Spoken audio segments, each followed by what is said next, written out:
부산 서면의 좁은 골목길에 자리 잡은 작은 한식당. 고향집에서는 오늘도 구수한 된장찌개 냄새가 피어오르고 있었습니다. 한미영은 이른 아침부터 밑반찬을 준비하며 하루를 시작했어요. 55의 나이에도 불구하고 그녀의 손놀림은 여전히 빠르고 정확했습니다. 미영은 남편을 일찍 여의고 홀로 딸 소라를 키워냈어요. 20년 넘게 이 작은 식당을 운영하며 소라의 학비를 댔고 대학을 졸업한 후 간호사가 된 딸을 자랑스러워했습니다. 하지만 작년에 소라가 결혼을 하면서부터는 연락이 뜸해졌죠. 점심시간이 끝나고 한가해진 오후 미영은 휴대폰을 들여다보며 한숨을 내쉬었습니다. 소라와 마지막으로 통화한 게 언제였는지 기억이 나지 않았어요. 결혼 초기에는 일주일에 한 번씩 안부 전화를 주고받았지만 최근 몇 달간은 명절이나 생일에만 짧게 연락을 주고받는 정도였습니다. 사위인 최준혁은 의료기기 회사에서 영업을 담당한다고 했어요. 처음 만났을 때는 정중하고 예의 바른 사람이라는 인상을 받았습니다. 소라가 행복해하는 모습을 보니 안심이 되었죠. 하지만 왠지 모르게 준혁과는 거리감이 느껴졌어요. 오후 2시경 하늘이 갑자기 어두워지더니 굵은 빗방울이 떨어지기 시작했습니다. 미영은 서둘러 식당 앞에 놓인 의자들을 안으로 들여놓았어요. 비가 점점 세게 내리면서 유리창을 두드리는 소리가 점점 커졌습니다. 그때였습니다. 휴대폰이 울렸어요. 화면에는 모르는 번호가 표시되어 있었습니다. 평소 같으면 받지 않았을 텐데 왠지 모르게 불길한 예감이 들어 전화를 받았어요. 여보세요? 혹시 한소라 씨의 어머님이신가요? 차분하지만 무겁게 가라앉은 남자의 목소리였습니다. 네, 맞는데요. 누구세요? 미영의 목소리가 떨렸어요. 부산 중부경찰서 교통과 이민수 경사입니다. 경찰서라는 말을 듣는 순간 미영의 다리에 힘이 빠졌습니다. 소라에게 무슨 일이 생긴 걸까요? 오늘 오전 9시경 해운대 방향 고속도로에서 교통사고가 발생했습니다. 경사의 목소리는 조심스러웠어요. 대형 트럭과 승용차가 충돌했는데 승용차에 타고 있던 여성이 현장에서 사망하였습니다. 미영은 숨이 멎는 것 같았어요. 현실이 아니기를 간절히 바랐습니다. 현장에서 발견된 신분증과 소지품으로 한소라 씨로 확인되었습니다. 현재 부산대학교병원 영안실에 안치되어 있는 상태입니다. 휴대폰이 손에서 미끄러져 떨어질 뻔했어요. 미영은 벽에 기대며 간신히 몸을 지탱했습니다. 세상이 한순간에 무너져 내리는 것 같았어요. 차량 화재로 인해 얼굴 확인이 어려운 상태라서 정확한 신원 확인을 위해 DNA 검사를 진행 중입니다. 경사가 덧붙였습니다.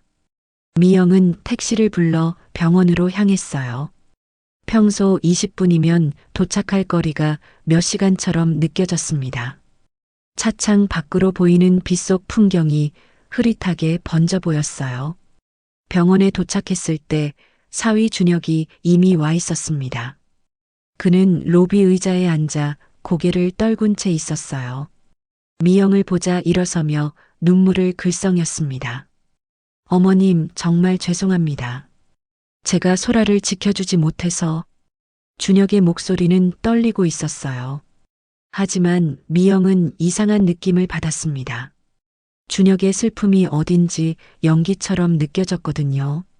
그때는 자신의 착각이라고 생각했지만 나중에 되돌아보니 그 직감이 틀리지 않았음을 깨닫게 될 것입니다. 부산대학교병원 영안실의 차가운 공기가 한미영의 뺨을 스쳤습니다. 소독약 냄새와 함께 죽음의 냄새가 코끝을 찔렀어요. 미영은 준혁과 함께 의사를 기다리고 있었습니다. 법의학과 김상우 과장이 나타났어요.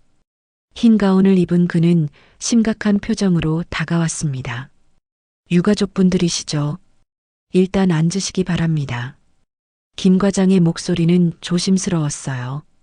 시신 상태가 많이 좋지 않습니다. 화재로 인한 손상이 심해서 얼굴 확인은 권하지 않습니다. 대신 DNA 검사 결과를 기다리는 게 좋겠어요. 미영은 떨리는 목소리로 물었습니다. 그래도 제가 직접 확인하고 싶은데요. 어머님, 정신적 충격이 클 수 있습니다. 김 과장이 만류했어요. 현장에서 발견된 소지품으로도 신원이 충분히 확인됐고 DNA 검사 결과도 99.9% 일치합니다. 준혁이 미영의 손을 잡았어요. 어머님, 의사 선생님 말씀이 맞습니다. 소라를 그런 모습으로 기억하고 싶지 않으세요. 그의 손이 차갑게 느껴졌습니다. 미영은 고개를 끄덕일 수밖에 없었어요. 장례는 어떻게 하시겠습니까? 김 과장이 물었습니다. 화장을 하는 게 좋겠습니다. 준혁이 즉시 대답했어요. 너무 빠른 결정이었습니다. 미영은 당황스러웠어요. 어머님은 어떻게 생각하세요? 준혁이 형식적으로 물었지만 이미 모든 게 정해진 것 같았습니다. 장례식장에서의 사흘은 악몽 같았어요. 빈관 앞에는 소라의 영정 사진만이 놓여 있었습니다. 28살의 밝은 미소를 지은 딸의 모습이 미영의 가슴을 더욱 아프게 했어요. 조문객들이 찾아왔습니다. 소라의 대학 동창들, 병원 동료들, 그리고 동네 사람들까지 모두들 믿을 수 없다는 표정이었어요. 준혁은 내내 미영의 옆에서 조문객들을 응대했습니다. 그는 완벽한 슬픔에 잠긴 남편의 역할을 해냈어요. 하지만 미영은 계속해서 이상한 느낌을 받았습니다. 특히 밤늦게 장례식장에 남아있을 때였어요. 준혁은 휴대폰으로 누군가와 통화를 했습니다. 목소리가 낮아서 내용을 정확히 들을 수는 없었지만 슬픔에 잠긴 사람의 톤이 아니었어요. 화장하는 날이 되었습니다. 미영은 작은 유골함을 받아들고서야 실감이 났어요. 내 딸이 이 작은 항아리 안에 들어있다니. 집으로 돌아와 거실 한쪽에 작은 제단을 차렸습니다. 유골함과 영정사진을 올려두고 향을 피웠어요. 국화꽃을 놓았지만 아무리 봐도 그 안에 소라가 있다고는 믿어지지 않았습니다. 며칠 후 준혁이 찾아왔어요. 그는 검은 정장을 말끔히 차려입고 있었습니다. 어머님, 소라가 왜 그날 해운대 쪽으로 갔는지 모르겠어요. 준혁이 말했습니다. 그날 아침 일찍 나갔는데 어디 간다는 말도 없이. 미영은 이상했어요. 부부 사이에 그런 말도 안 하고 나간다는 게 이해가 되지 않았습니다. 혹시 요즘 소라가 힘들어하는 일이라도 있었나요? 미영이 물었어요. 준혁은 잠시 망설이더니 대답했습니다. 최근에 좀 우울해하는 것 같기는 했어요. 병원 일이 힘들다고 하더라고요. 그날 밤 미영은 소라의 방에서 일기장을 찾았습니다. 결혼 전까지 쓰던 것이었어요. 마지막 페이지에는 이런 글이 적혀 있었습니다. 준혁 오빠와 결혼하게 되어 정말 기뻐요. 엄마도 좋아하시고 오빠도 저를 정말 사랑한다고 해주셔서 행복합니다. 새로운 인생을 시작하는 기분이에요. 하지만 그 아래에는 다른 펜으로 쓴 글이 있었습니다. 요즘 오빠가 조금 이상해요. 외출할 때마다 어디 가는지 묻고 친구들과 만나는 것도 싫어해요. 사랑이라고 하기에는 뭔가 답답해요. 미영은 가슴이 철렁했습니다. 딸이 뭔가 힘든 일을 겪고 있었던 걸까요? 49일이 다가오고 있었어요. 미영은 49제를 준비하면서도 마음 한편으로는 계속해서 의문이 들었습니다. 준혁의 너무나 완벽한 슬픔, 너무나 신속한 장례 처리, 그리고 소라의 일기장에서 본 마지막 고민들. 혹시 내가 모르는 뭔가가 있는 건 아닐까? 미영은 밤마다 이런 생각을 하며 잠을 이루지 못했습니다. 49제를 하루 앞둔 밤이었습니다. 창밖으로는 부슬부슬 가을비가 내리고 있었어요. 한미영은 거실에서 소라의 영정사진을 바라보며 제수용품들을 정리하고 있었습니다. 딸이 좋아하던 잡채를 만들고 동그랑땡을 붙이면서 옛날 기억들이 하나씩 떠올랐어요. 소라가 어릴 때는 엄마가 동그랑땡을 붙이면 부엌 한쪽에서 군침을 흘리며 기다렸던 모습이 생생했습니다. 밤 10시가 넘어서였어요. 갑자기 현관문을 두드리는 소리가 났습니다. 똑똑, 똑똑. 초인종이 아니라 손으로 조심스럽게 두드리는 소리였어요. 이 시간에 누가 올까요? 미영은 의아해하며 문 쪽으로 걸어갔습니다. 혹시 준혁이 인사차 들른 건 아닐까 생각했어요. 누구세요? 미영이 물어봤지만 대답이 없었습니다. 다시 똑똑 소리가 났어요. 미영은 조심스럽게 문을 열었습니다. 그 순간 미영의 심장이 멎는 줄 알았어요. 문 밖에는 죽었다고 생각했던 딸 소라가 서 있었습니다. 엄마. 소라의 목소리는 무덤에서 나온 듯 낮고 무거웠어요. 미영은 그 자리에 주저앉을 뻔했습니다. 귀신을 본 것일까요? 아니면 꿈을 꾸고 있는 것일까요? 소라의 모습은 미영이 기억하는 딸과는 달랐어요. 긴 머리는 대충 잘려 있었고 깡마른 얼굴에는 광대뼈가 두드러졌습니다. 낡고 더러워진 옷을 입고 있었어요. 마치 오랫동안 숨어 지낸 사람 같았습니다. 소라야, 정말 소라니? 미영의 목소리는 떨렸어요. 네, 엄마. 저예요. 소라가 대답했습니다. 미영은 딸을 집 안으로 들어오게 한 후 문을 닫았어요. 거실로 들어가서 서로 마주 앉았지만 아직도 믿어지지 않았습니다. 전등 불빛 아래에서 소라를 자세히 보니 더욱 놀라웠어요. 어릴 때 넘어져서 생긴 무릎 흉터, 목 뒤에 작은 점까지 모든 게 똑같았습니다. 정말 우리 소라가 맞구나. 미영의 눈에서 눈물이 쏟아졌어요. 소라는 미영의 품에 안기며 울음을 터뜨렸습니다. 엄마, 정말 보고 싶었어요. 하지만 소라는 너무 말라 있었어요. 예전의 통통한 모습은 온데간데 없고 앙상한 뼈만 남은 것 같았습니다. 도대체 무슨 일이 있었던 거니? 어떻게 살아있는 거야? 미영이 떨리는 목소리로 물었어요. 소라는 한참을 울고 나서야 입을 열었습니다. 엄마, 그 화재 현장에서 죽은 건 제가 아니에요. 다른 분이세요. 그럼 누가? 미영은 숨이 막혔어요. 경찰에서 DNA 검사를 했다고 했는데 그건 조작된 거예요. 소라의 목소리는 단호했습니다. 그런데 조작을 왜 했다는 거니? 누가? 미영의 머릿속이 복잡했어요. 소라는 잠시 망설이더니 무서운 표정으로 말했습니다. 엄마, 제가 지금부터 하는 말을 잘 들어주세요. 그리고 약속해 주세요. 제가 살아있다는 걸 아무에게도 말하면 안 돼요. 왜? 미영이 물었어요. 특히 준혁 오빠한테는 절대로 말하면 안 돼요. 소라의 목소리가 떨렸습니다. 왜 남편한테 말하면 안 되는 거야? 미영은 이해할 수 없었어요. 소라는 몸을 떨더니 입을 열었습니다. 엄마, 준혁 오빠가 저를 죽이려 했어요. 뭐라고?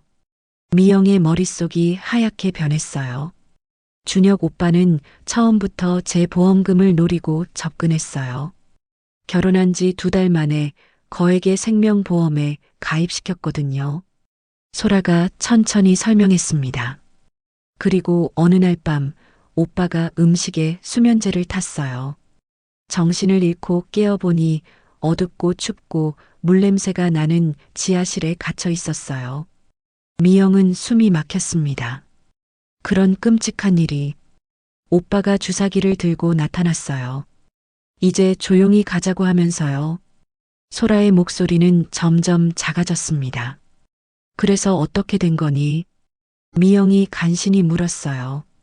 세면대 밑에서 찾은 철조각으로 오빠의 다리를 찔렀어요. 그리고 문을 박차고 나와서 창문으로 뛰어내렸죠. 다행히 높지 않은 곳이어서 다치지 않았어요. 그 후로 계속 숨어 지냈어요. 준혁 오빠가 저를 찾고 있을 거라고 생각해서요. 소라가 덧붙였습니다. 미영은 모든 것이 이해되기 시작했어요. 준혁의 이상한 행동들, 너무나 신속한 장례 처리, 완벽한 슬픔 연기, 모든 게 계획된 것이었습니다. 그럼 우리가 화장한 건 누구니? 미영이 떨리는 목소리로 물었어요. 그건 모르겠어요. 하지만 준혁 오빠와 병원이 짜고 바꿔치기 한 것 같아요. 소라가 대답했습니다. 미영은 분노와 충격이 동시에 밀려왔어요. 그 악마 같은 놈이 내 딸을 죽이려 했다니. 이제 어떻게 해야 하지? 미영이 혼잣말처럼 중얼거렸어요. 엄마, 우리가 증거를 모아야 해요. 그리고 준혁 오빠가 더 이상 다른 사람을 해치지 못하도록 막아야 해요. 소라의 눈에는 단단한 결심이 서려 있었습니다. 새벽이 되자 한미영은 소라를 안전한 곳에 숨겨야 한다는 생각이 들었습니다. 준혁이 언제 나타날지 모르는 상황에서 집에 있는 것은 너무 위험했어요. 소라야, 일단 너를 다른 곳에 숨겨야겠다. 미영이 말했습니다. 어디로 가죠? 소라가 불안한 표정으로 물었어요. 부산 외곽에 내 고모 집이 있잖니. 거기서 며칠 지내자. 미영이 대답했습니다.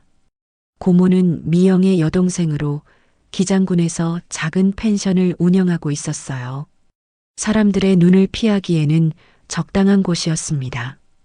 미영은 서둘러 짐을 챙겼어요. 소라에게는 모자와 마스크를 씌워서 최대한 얼굴을 가렸습니다. 펜션에 도착해서 고모에게 사정을 설명했어요. 고모는 깜짝 놀라면서도 흔쾌히 도와주겠다고 했습니다. 소라를 안전하게 숨겨둔 후 미영은 혼자 부산으로 돌아왔어요. 이제 준혁의 정체를 파헤쳐야 했습니다. 먼저 부산대학교 병원을 찾아갔어요. 김상호 과장과 다시 만나서 당시 상황을 자세히 물어봤습니다. 그때 DNA 검사는 어디서 했나요? 미영이 물었어요. 국립과학수사연구원에서 했습니다. 김 과장이 대답했습니다. 결과는 99.9% 일치였고요. 하지만 뭔가 이상했어요. 보통 이런 중요한 사건의 경우 더 많은 검증 과정을 거치는 게 일반적인데 기록을 보니 너무 단순했습니다. 혹시 이 사건 처리 과정에서 특이한 점이 있었나요? 미영이 다시 물었어요. 김 과장은 잠시 망설이더니 대답했습니다. 사실 남편분께서 개인적으로 아는 의료진이 있다고 하셔서 신속하게 처리해 달라고 부탁하셨어요. 미영은 소름이 돋았습니다. 준혁이 미리 병원 관계자와 짜고 모든 것을 준비해 둔 것이었어요. 병원에서 나온 후 미영은 경찰서를 찾아갔습니다. 당시 사건을 담당했던 이민수 경사를 만났어요. 현장 상황을 자세히 알 수 있을까요? 미영이 물었습니다.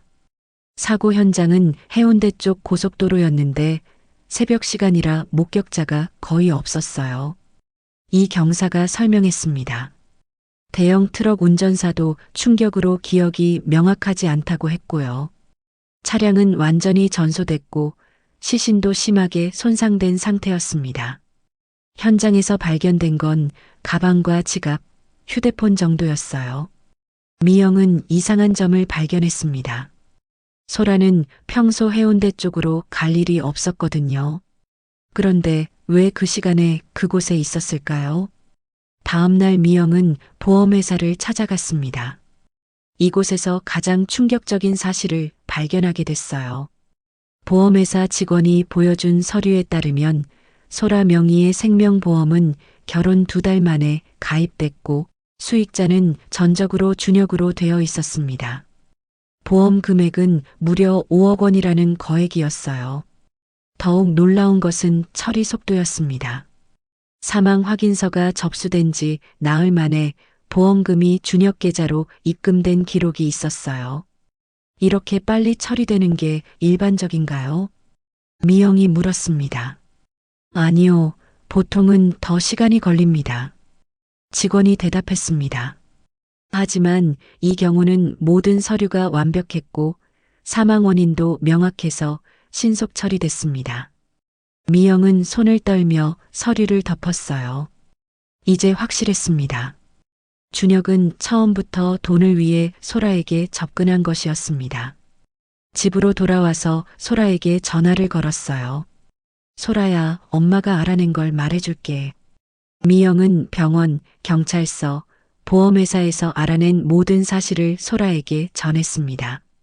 역시 그랬구나. 소라의 목소리에는 분노가 섞여 있었어요. 결혼할 때 갑자기 보험에 가입하자고 했던 게 기억나요. 그때는 우리 미래를 위해서라고 했었는데 알고 보니 내 목숨값이었던 거네요. 소라가 씁쓸하게 말했습니다. 그런데 엄마, 준혁 오빠가 이런 일을 혼자 할 수는 없을 거예요. 분명 공범이 있을 거예요. 맞아. 병원에서도 그런 느낌을 받았어. 미영이 동의했습니다. 우리가 더 자세히 조사해야겠어요. 소라가 말했습니다.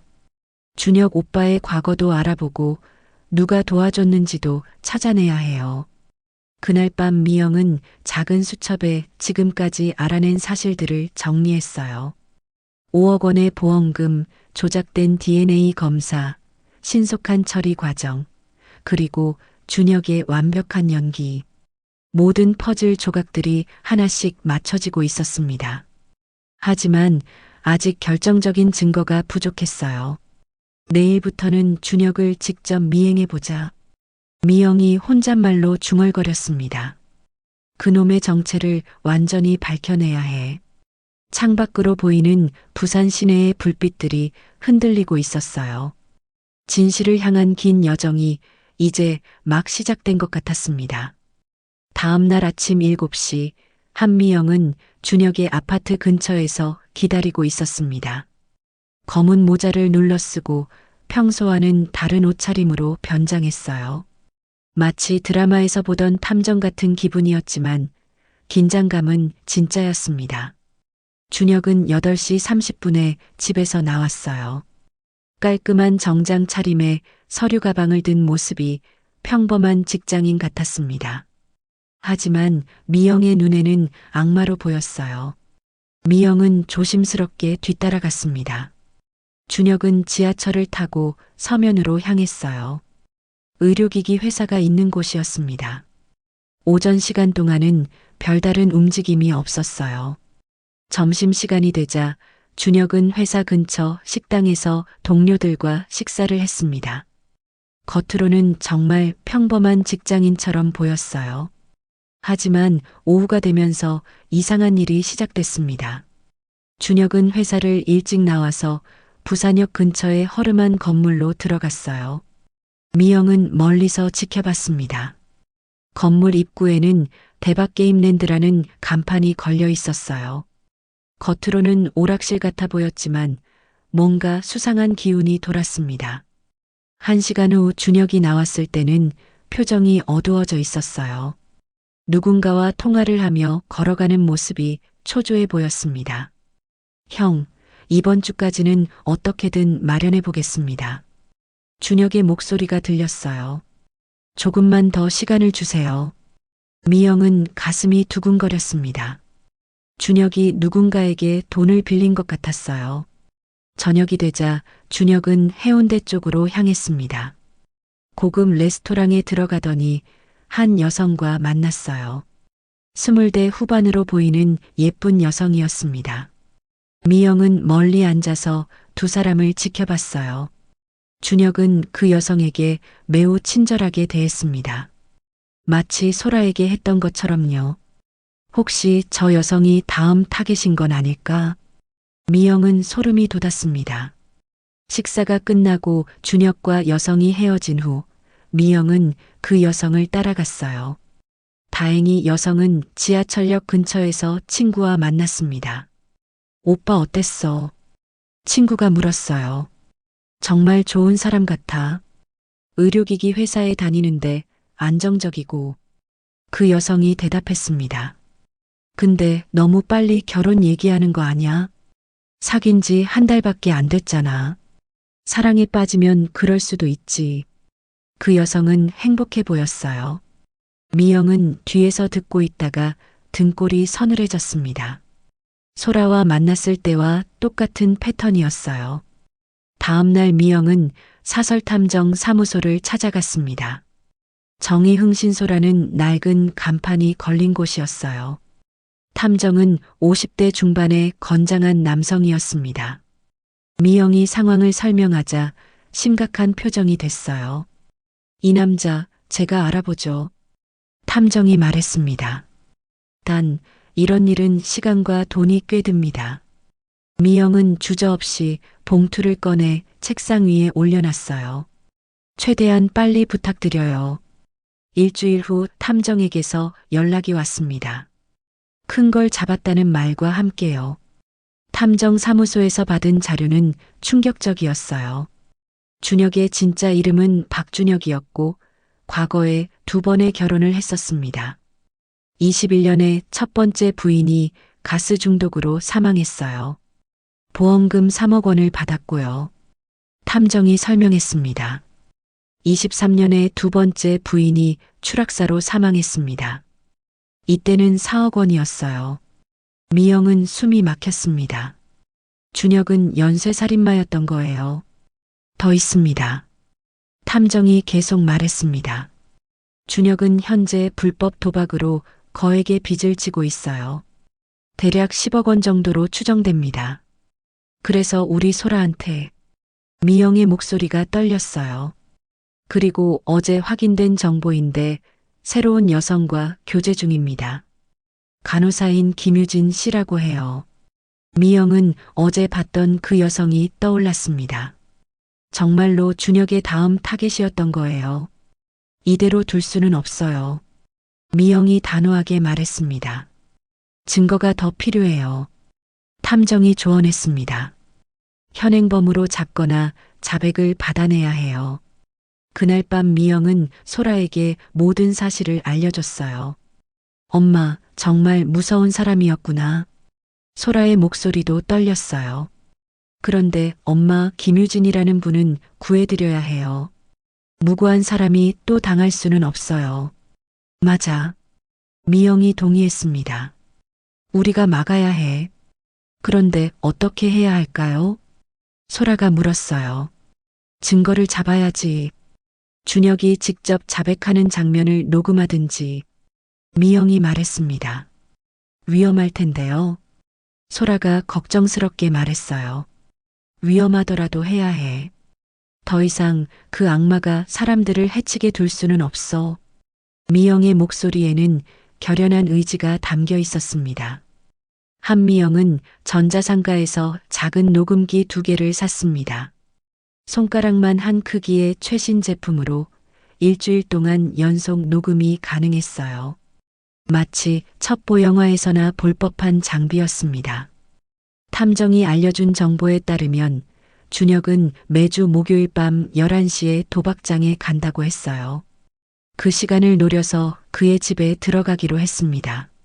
목요일 밤 10시 미영은 준혁의 아파트 단지 앞에서 기다리고 있었어요. 가슴이 쿵쾅거렸습니다. 만약 들키면 어떻게 될지 상상하니 무서웠어요. 11시 10분 준혁이 나타났습니다. 평소와 다른 캐주얼한 차림으로 급하게 걸어가더니 택시를 잡아탔어요. 미영은 10분을 기다린 후 움직였습니다. 소라가 알려준 비밀번호로 현관문을 열었어요. 다행히 비밀번호는 그대로였습니다. 집안은 어둡고 차가웠어요. 미영은 핸드폰 손전등을 켜고 조심스럽게 들어갔습니다. 거실 소파 뒤에 첫 번째 녹음기를 숨겼어요. 침실 옷장 안쪽에 두 번째 녹음기를 설치했습니다. 손이 떨려서 제대로 고정하는데 시간이 걸렸어요. 그때 복도에서 발자국 소리가 들렸습니다. 미영은 숨이 턱 막혔어요. 준혁이 돌아온 건가요? 하지만 옆집 문이 열리는 소리가 났습니다. 다행히 이웃이었어요. 미영은 심장이 터질 듯 뛰는 걸 억지로 진정시켰습니다. 녹음기 설치를 마치고 나오는 길에 미영은 책상 서랍을 살펴봤어요. 혹시 다른 증거가 있을지 모르니까요. 서랍 안에서 작은 수첩을 발견했습니다. 펼쳐보니 여러 여성들의 이름과 전화번호가 적혀 있었어요. 그 중에 김유진의 이름도 보였습니다. 각 이름 옆에는 메모가 적혀 있었어요. 가족 없음, 친구 적음, 보험 가능성 높음 같은 무서운 내용들이었습니다. 미영은 급히 핸드폰으로 사진을 찍었어요. 이것도 중요한 증거가 될 것 같았습니다. 집에서 나온 건 새벽 1시였어요. 미영은 온몸이 땀으로 젖어 있었습니다. 하지만 결정적인 증거를 잡을 수 있다는 희망이 생겼어요. 다음 날 오후 녹음기에서 신호가 왔습니다. 준혁이 누군가와 통화를 하고 있었던 거예요. 미영은 급히 파일을 확인했습니다. 준혁의 목소리가 또렷하게 들렸어요. 김 과장님, 이번 건은 언제쯤 처리 가능할까요? 준혁이 말했습니다. 상대방은 김상우 과장이었어요. 병원에서 만났던 그 의사였습니다. 다음 주 정도면 될 것 같은데 이번엔 좀 더 조심해야 해. 김 과장의 목소리였어요. 요즘 수사기관에서 의심스러운 케이스들을 더 꼼꼼히 보고 있거든. 걱정 마세요. 이번에도 완벽하게 처리하겠습니다. 준혁이 대답했습니다. 그런데 타겟은 정했어. 김 과장이 물었어요. 네, 김유진이라는 간호사입니다. 조건이 딱 맞아요. 가족도 없고 보험금도 충분히 받을 수 있어요. 미영은 온몸에 소름이 돋았습니다. 정말로 김유진을 다음 타겟으로 삼고 있었던 거예요. 통화는 계속 이어졌습니다. 이번에는 어떤 방법을 쓸 거야? 김 과장이 물었어요. 가스 중독으로 할 예정입니다. 준혁이 차분하게 대답했어요. 이전에 써본 방법이라 실수할 일은 없을 거예요. 알았어. 그럼 나는 사망진단서 준비해 둘게. 김 과장이 말했습니다. 미영은 더 이상 들을 수 없었어요. 너무나 끔찍한 대화였습니다. 바로 소라에게 전화를 걸었어요. 소라야, 결정적인 증거를 잡았어. 미영이 흥분된 목소리로 말했습니다. 정말요? 어떤 거예요? 소라가 물었어요. 준혁이 김 과장과 통화하는 걸 녹음했어. 김유진 씨를 다음 타겟으로 삼고 있다는 얘기까지 나왔어. 그럼 이제 경찰에 신고할 수 있겠네요. 소라가 안도의 한숨을 내쉬었어요. 하지만 미영은 아직 불안했습니다. 혹시 준혁이 눈치채고 도망갈까봐 걱정이었어요. 소라야, 우리가 직접 나서야 할 것 같아. 미영이 말했습니다. 어떻게요? 소라가 물었어요. 준혁을 직접 만나서 자백 받아내는 거야. 녹음기로 말이야. 너무 위험해요, 엄마. 소라의 목소리에 걱정이 묻어났어요. 위험하더라도 해야 해. 김유진 씨를 구하려면. 미영의 목소리는 단호했습니다. 그날 밤 미영은 계획을 세웠어요. 준혁을 만나서 소라가 살아있다는 걸 알려주고 그의 반응을 녹음하는 것이었습니다. 위험한 계획이었지만 더 이상 무고한 사람이 희생되는 걸 막아야 했어요. 미영은 작은 녹음기를 주머니에 넣고 결심을 다졌습니다. 내일이면 모든 게 끝날 것 같았어요. 준혁의 악행도 이 끔찍한 악몽도 모두 끝나기를 간절히 바랐습니다. 다음 날 오후 한미영은 준혁에게 전화를 걸었습니다. 가슴이 두근거렸지만 목소리는 최대한 차분하게 유지했어요. 준혁아, 엄마야. 잠깐 만날 수 있을까? 중요한 얘기가 있어서. 미영이 말했습니다. 어머니, 무슨 일이세요? 준혁의 목소리에는 약간의 경계심이 느껴졌어요. 소라, 일로 좀 물어볼 게 있어. 해운대 해수욕장 근처 카페에서 만나자. 미영은 일부러 사람이 많은 곳을 택했습니다. 혹시 모를 위험에 대비해서였어요. 오후 4시 해운대의 한 카페에서 둘이 마주 앉았습니다. 미영은 가방 안에 녹음기를 켜두고 왔어요. 준혁은 평소처럼 정중한 모습이었습니다. 하지만 미영의 눈에는 가면을 쓴 악마로 보였어요. 어머니, 무슨 일로 부르셨어요? 준혁이 물었습니다. 미영은 심호흡을 하고 입을 열었어요. 준혁아, 소라가 살아있어. 준혁의 얼굴이 순간 굳어졌습니다. 어머니, 무슨 말씀이세요? 소라는 이미. 아니야. 소라가 살아서 나한테 왔어. 미영이 단호하게 말했습니다. 준혁의 눈빛이 변했어요. 평소의 다정한 모습은 온데간데 없고 차갑고 날카로운 시선이었습니다. 어머니가 충격을 받으셨나 봐요. 소라는 분명히 죽었어요. 제가 직접 확인했는걸요. 준혁이 말했지만 목소리가 떨리고 있었어요. 그럼 내가 지하실에 가둔 건 뭐지? 미영이 폭탄 선언을 했습니다. 준혁의 얼굴이 새하얗게 변했어요. 지하실이 뭐죠? 전 모르겠는데요. 소라가 다 말했어. 내가 수면제를 먹이고 지하실에 가둔 것, 주사기를 들고 와서 죽이려 한 것까지. 미영의 목소리는 점점 커졌습니다. 카페 안에 다른 손님들이 힐끗힐끗 쳐다봤어요. 준혁은 당황한 기색을 감추려 했지만 소용없었습니다. 어머니, 진정하세요. 사람들이 보고 있어요. 준혁이 억지로 웃으며 말했어요. 진정하라고. 내 딸을 죽이려 한 놈한테. 미영은 더 이상 참을 수 없었습니다. 그때 준혁이 갑자기 태도를 바꿨어요. 가면이 완전히 벗겨진 것 같았습니다. 그래, 맞아. 내가 그랬어. 준혁의 목소리는 차갑고 낮았어요. 그런데 어쩌지? 증거라도 있어. 미영은 소름이 돋았습니다. 이제야 준혁의 진짜 모습을 본 것 같았어요. 5억이면 내 빚을 다 갚고도 남아. 소라 하나 죽이는 게 뭐 대수야. 준혁이 비웃듯 말했습니다. 이 악마 같은 놈. 미영이 떨리는 목소리로 말했어요. 악마. 준혁이 웃었습니다. 이전에 2명도 똑같이 했는데 아무도 몰랐어. 소라도 마찬가지였을 텐데 운이 좋았나 보네. 정말 너였구나. 미영은 확신했습니다. 그런데 어머니, 소라가 정말 살아있다면 왜 지금까지 숨어 있었을까? 준혁의 눈빛이 더욱 차가워졌어요. 혹시 무서워서? 당연하지. 내 같은 괴물이 무섭지 않겠어. 미영이 대답했습니다. 그럼 소라가 어디 있는지 말해줘.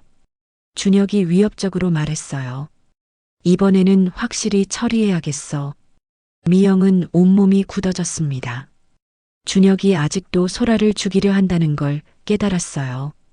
그리고 김유진 씨는 어쩔 거야? 미영이 물었습니다. 김유진. 준혁이 잠시 당황했어요. 그걸 어떻게 해? 소라가 다 알려줬어.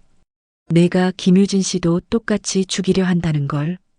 미영이 말했습니다. 역시 소라가 살아있구나. 준혁의 표정이 더욱 험악해졌어요.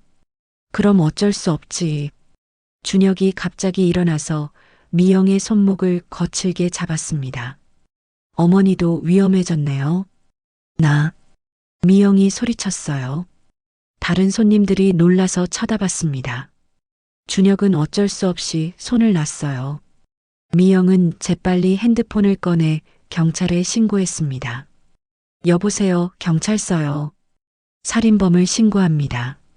준혁은 당황해서 도망가려 했어요. 하지만 미영이 큰 소리로 외쳤습니다. 저 사람이 사람을 죽였어요. 도망가고 있어요. 카페 안이 술렁거렸습니다. 몇몇 남자 손님들이 준혁을 막아섰어요. 나 줘. 준혁이 발버둥 쳤지만 소용없었습니다. 10분 후 경찰이 도착했어요. 미영은 그동안 녹음한 파일들과 함께 준혁의 자백 내용을 경찰에게 전했습니다. 준혁은 수갑이 채워진 채로 끌려갔어요.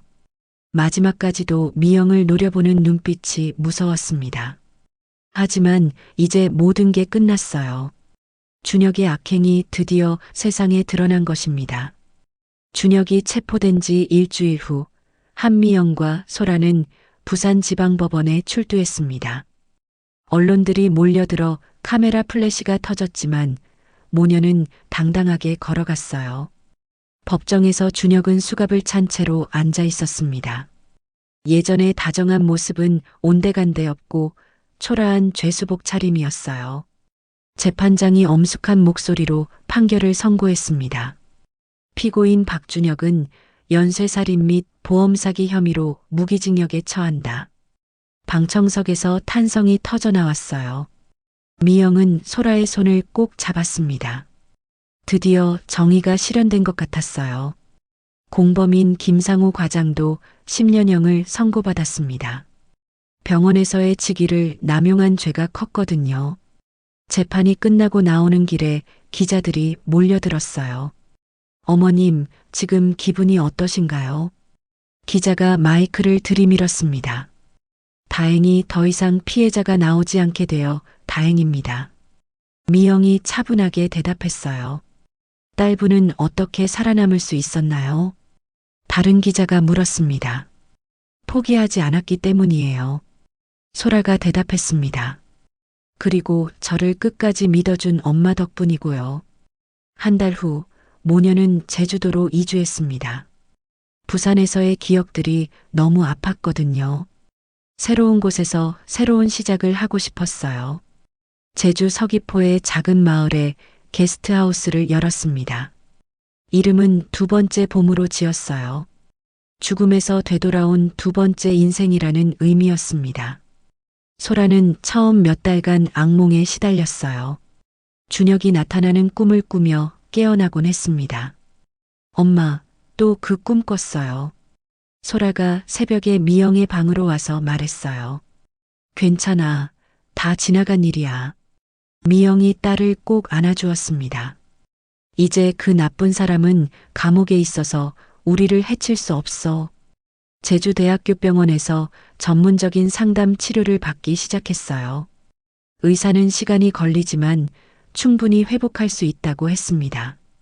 몇 달이 지나면서 소라는 점차 밝아졌어요. 게스트하우스 손님들과 자연스럽게 대화하고 제주의 아름다운 풍경을 즐기기 시작했습니다.